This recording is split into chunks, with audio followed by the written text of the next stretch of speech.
పొలంలో పని చేయటం అంటే కూర్చుంటే పని అవ్వదు. ఒంగొని పని చేసే పనుంటది, నిలబడి పని చేసే పనుంటది, కూర్చొని పని చేసే పనుంటది. పొలం వెళ్ళిన తర్వాత, తోటలోకి వెళ్ళిన తర్వాత, ఏ పనిని ఎలా చేస్తే ఆ పని అవుతదో అట్టి విధంగా శ్రమపడి పని చేయాలి ఖచ్చితంగా.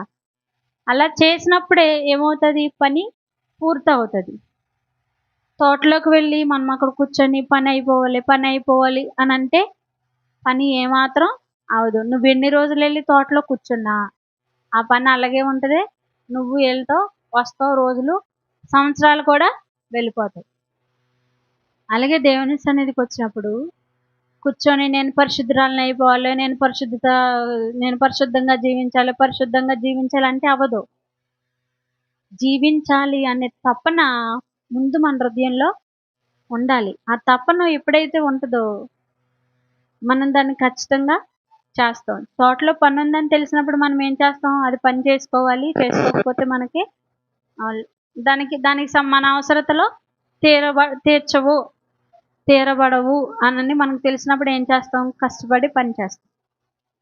అలాగే మనం పరిశుద్ధంగా జీవిస్తేనే కానీ మనం ఎక్కడికి వెళ్ళం?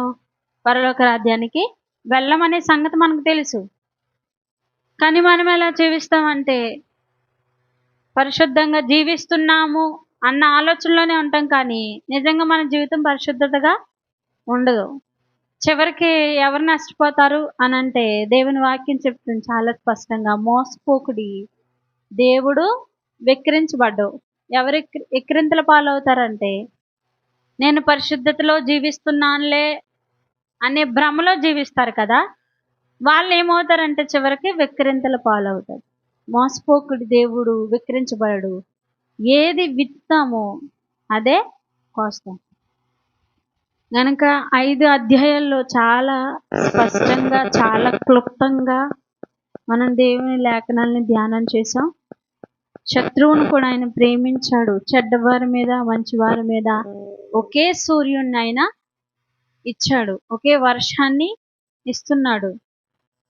అట్రీతిగా దేవుడు ప్రేమించాడు. మనం కూడా అందరినీ ప్రేమించాలి. శత్రువును కూడా ప్రేమించాలని ఆయన నేర్పించాడు మనకి. గనుక ఆయన మార్గాన్ని మనం అనుసరించాలి. మనుషులుగా అయితే అది మనకి చాలా కష్టతరం. మనల్ని దూషించిన వారి దగ్గరికి వెళ్ళి మరలా ప్రేమగా మాట్లాడటం చాలా కష్టంతో కూడుకున్న పని.